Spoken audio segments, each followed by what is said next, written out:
शायद chemical fertiliser से अब थोड़ा सा हटने का समय आ गया है। हमारे पास इफ़को के पास इतनी कैपेसिटी है कि आप ज़ीरो इंपोर्ट कर दो, हम नैनो यूरिया नैनो डीएपी आपको बना के दे देंगे। जो भी यंग जनरेशन है ना, वो टेक्नोलॉजी के थ्रू चाहती है। 300 नमो ड्रोन दीदी ट्रेन की हैं। कई नमो ड्रोन दीदी 1000 से लेकर 2000 रुपये पर डे उसमें से कमा रही हैं। नमस्कार, गांव जंक्शन में आपका स्वागत है। भारतीय कृषि और इफ़को का जो साथ है वो लगातार बढ़ता जा रहा है। दोनों एक दूसरे के पूरक रहे हैं। यहाँ पे हम बात करेंगे यहाँ के इफ़को के प्रबंध निदेशक उदय शंकर अवस्थी जी से। सर, आपका बहुत बहुत स्वागत है। धन्यवाद। जैसा कि इफ़को की जो यात्रा है हरित क्रांति से लेके अब तक अगर देखें, कैसे देखते हैं अभी खेती में और क्या करना चाहते हैं? मेरा मानना है कि समय के साथ परिवर्तन आवश्यक है, पर जैसे जैसे समय बदलता है वैसे वैसे उसकी समस्याएं बढ़ती हैं। पर पिछले मैं समझता हूँ 15 साल से इफ़को ने ये रियलाइज़ करना शुरू किया कि शायद केमिकल फर्टिलाइज़र से अब थोड़ा सा हटने का समय आ गया है। और जब 10 वर्ष पूर्व माननीय प्रधानमंत्री श्री नरेंद्र मोदी जी ने देश की बागडोर संभाली तो उनका दृष्टिकोण भी करीब वैसा ही हुआ कि हमें अब केमिकल फर्टिलाइज़र से थोड़ा हटना है, और ये मैं समझता हूँ बहुत ही आवश्यक है। और जब प्रधानमंत्री जी ने रेड फोर्ट से ये आह्वान किया कि हमें केमिकल्स का उपयोग कम करना चाहिए, तो इफ़को में हम सब लोगों ने एक ज़रूर निर्णय लिया कि हमें इस दिशा में कुछ करना चाहिए। इस पर काफ़ी रिसर्च हुई और रिसर्च करके हमने नैनो यूरिया और नैनो डीएपी के उत्पाद किए। उनके परिणाम भी अच्छे आ रहे हैं। और इसमें देखिए, हमको 40% जो है यूरिया हम बाहर से इंपोर्ट करते हैं। तो इतना यदि हम अपने देश में नैनो यूरिया का इस्तेमाल करना शुरू कर दें, नैनो डीएपी का इस्तेमाल करना शुरू कर दें, तो हमारी कितनी सारी फॉरेन एक्सचेंज भी बचेगी, भारत सरकार का भी खर्चा बढ़ेगा, कम होगा, और साथ ही साथ किसान को भी एक अच्छी फसल मिलेगी। जो आप नैनो यूरिया की बात करें, कई जगहों पे कुछ सवाल भी उठते हैं। अभी एक यूनिवर्सिटी ने कहा कि ये कम इफ़ेक्टिव है। क्या इस ऐसे चीज़ें आई, आपने इसको पुनः परीक्षण किया या कुछ बदलाव करने की सोच रहे हैं? देखिए, जब भी आप कोई नई चीज़ लाएंगे तो उसमें ज़रूर कुछ पक्ष होगा, कुछ विपक्ष होगा। और जब तक विपक्ष नहीं होगा, कुछ नहीं होगा, जब तक उसका विरोध नहीं होगा, तो उसमें कोई अच्छी चीज़ भी नहीं आएगी। तो मैं इसको कोई बुरी चीज़ नहीं मानता। यदि किसी ने कुछ इसके खिलाफ किसके उसमें बोला है, हो सकता है उसके कुछ कारण हो, लेकिन 90%, 95%, 98% लोग हमारे पास लगातार आ रहे हैं, कह रहे हैं हाँ नहीं, अच्छा काम कर रहा है। तो हम मानते हैं कि अच्छा काम कर रहा है, और साइंटिफिकली कोई रीज़न नहीं कि अच्छा काम ना करे। तो जिन लोगों ने ये बात कही है, उन लोगों से मेरा निवेदन है कि इसको फिर से तरीके से ट्राई करें। मैं उनके यहाँ टेस्ट कराने के लिए भी तैयार हूँ। ऑर्गेनिक पे आप ज़्यादा जोर दे रहे हैं, लेकिन कई किसान कहते हैं जब गांव जाते हैं कि उनकी जो उत्पाद है उसको खरीदने का कोई एक ऐसा मार्केट क्रिएट नहीं हो रहा है कि वो कैसे उनको कहाँ पे बेच पाएँ। क्या इस ओर कुछ काम कर रहे हैं? नहीं, उसके लिए देखिए, माननीय सहकारिता एवं गृह मंत्री ने श्री अमित शाह जी ने नेशनल ऑर्गेनिक कोऑपरेटिव बनाया, भारतीय ऑर्गेनिक कोऑपरेटिव लिमिटेड। वो भी एक मल्टी सोसाइटी बनाई है। उसका काम यही है कि एक तो उनको ऑर्गेनिक के बीज उपलब्ध कराना, उनको टेस्टिंग की फैसिलिटी कराना, उनके उत्पाद को खरीदना और उसके बाद एक्सपोर्ट करना या देशी मार्केट में बेचना, इसी अपने देश में ही बेचना। तो ये सब करने के लिए भी एक संस्था बना दी है जो इस काम को कर रही है। क्या नैनो यूरिया और नैनो डीएपी के बाद कब तक हम आत्मनिर्भर हो जाएंगे? क्या पूरी तरीके से हम रिप्लेस करने में हम तो कहते हैं कि हम में विल है तो आज भी हम आत्मनिर्भर हो सकते हैं। हमारे पास इफ़को के पास इतनी कैपेसिटी है कि आप ज़ीरो इंपोर्ट कर दो, हम नैनो यूरिया नैनो डीएपी आपको बना के दे देंगे। आपको इंपोर्ट करने की आवश्यकता ही नहीं है। हमने उतनी कैपेसिटी क्रिएट कर ली है, हमारे पास है, हम आपको कल से दे सकते हैं इक्विवेलेंट, क्या इंपोर्ट करने की कोई आवश्यकता नहीं। लेकिन थोड़ा माइंड सेट को, हम एक प्रजातांत्रिक व्यवस्था में रह रहे हैं, तो नेचुरली लोगों को समझा के हम बात करना चाहते हैं, समझा के बताना चाहते हैं। मैं तो खुद जगह जगह गया हूँ, किसानों से मैंने बात की है, उन किसानों ने बताया है कि साहब ये बहुत अच्छा है। उन्होंने ये भी बताया साहब देखिए उसने डीएपी, सॉलिड यूरिया इस्तेमाल किया था तो गर्मी बढ़ गई, उसकी फसल ख़राब हो गई। मेरी फसल नैनो यूरिया हमने इस्तेमाल किया, नैनो डीएपी इस्तेमाल किया, हमारी फसल ठीक है। क्योंकि ये टेम्परेचर रेजिस्टेंस के भी इस पर कुछ गुण हैं। हमने वो भी एक कंपोनेंट डाला है। क्लाइमेट चेंज में 1 डिग्री सेंटीग्रेड तक का ये हायर टेम्परेचर बर्दाश्त कर लेती है। जी सर, जो सहकारी समितियां हैं गांव में काम कर रही हैं, काफ़ी कुछ आप काम कर रहे हैं, मंत्रालय काम कर रहा है, लेकिन एक जो निकल के आता है कि समय पे किसान को खाद बीज जब चाहिए होता है तो, और कई बार मैं देखता हूँ कि समितियाँ वाले कुछ ज़्यादा पैसा लेके वो देते हैं, उस किसान को नहीं देंगे जो एक्स्ट्रा दे देगा। एक कहते हैं ना पॉलिटिकल एक कॉकस सा क्रिएट हो गया है, उसको क्या मतलब कहीं है, कैसे उसको कंट्रोल करें? नहीं, मैं नहीं समझता कि कहीं पॉलिटिकल कॉकस क्रिएट हुआ है। जहाँ तक इफ़को की कोई भी संस्था ऐसी नहीं है इसमें आज तक किसी की ब्लैक करने की शिकायत आई हो। इनफैक्ट मार्केट में मशहूर है, जैसे इफ़को की रेक आती है मार्केट दाम गिर जाता है।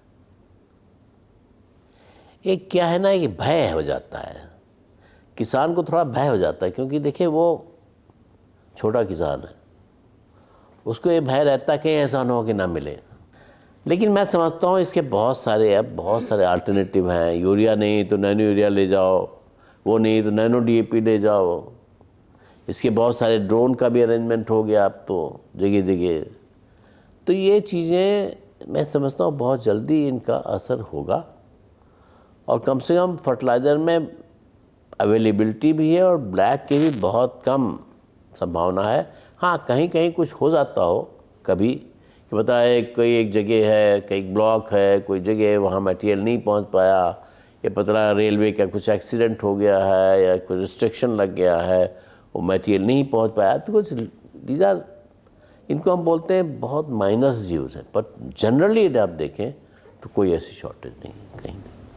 जी सर, जैसे कि हमारा जो पूरा खेती का जो तरीका है वो डिजिटल खेती की ओर बढ़ रहा है। ड्रोन, आईओटी बेस्ड एग्रीकल्चर, चाहे वो एआई की बात करें, नहीं, चाहे बहुत सारी मशीनरी आ रही है और इंटरनेट की चीज़ें बढ़ रही हैं, डिजिटल एग्रीकल्चर की ओर बढ़ रहे हैं। पर एक साधारण किसान जो हमारे गांव का जो 1 एकड़ का किसान है, बड़े किसान तो समझ जाते हैं, उनको कैसे समझाएंगे? आपको बहुत ताज्जुब होगा। अब देखिए हर एक के पास छोटा एक फ़ोन दिखेगा ना, फ़ोन दिखता है कि नहीं? 95-98% लोगों के पास फ़ोन आ गया। तो क्या छोटा किसान कैसे उसका फ़ोन आ गया? ऐसी बात नहीं। मैं बताऊँ, अब मेरा गांव है, मैं अपने गांव जाता हूँ अक्सर, इसलिए नहीं कि मेरा वहाँ कोई वहाँ से खेती है, कुछ नहीं है, कुछ ज़मीन वमीन कुछ नहीं, पुराना घर है, घर भी टूटा फूटा है। हम जब वहाँ रह नहीं पाते हैं, कभी रात में रहना पड़ता तो टेंट लगाते हैं। गांव मैंने देखा, मैं एक लड़की जो है ना वो शॉप खोल के रखी हुई थी इलेक्ट्रॉनिक की। तो मैंने उससे पूछा कि तुम्हारे पिताजी की शॉप है? उसका नहीं। मैंने भाई की है? बोला नहीं। हाँ तुम्हारी है? हाँ मेरी। मैंने कहा अच्छा तुम बिजनेस कर लेती हैं? हाँ। बोला हाँ कर लेती हूँ। यंग लड़की थी। तो जो देखिए जो भी यंग जनरेशन है ना वो टेक्नोलॉजी के थ्रू चाहती है, एग्रीकल्चर करेगी, टेक्नोलॉजी के साथ करेगी। अधिकतर नई जनरेशन आ रही है, यंग लोग आ रहे हैं जो टेक्नोलॉजी को यूज़ कर रहे हैं और यूज़ करेंगे। और ये स्पेशली ड्रोन के आने के बाद टेक्नोलॉजी का बहुत तेज़ी से प्रचार होगा। जब प्रधानमंत्री जी ने कहा कि हम 15,000 नमो ड्रोन दीदी क्रिएट करेंगे, तो एक रिवोल्यूशनरी स्टेप है ये।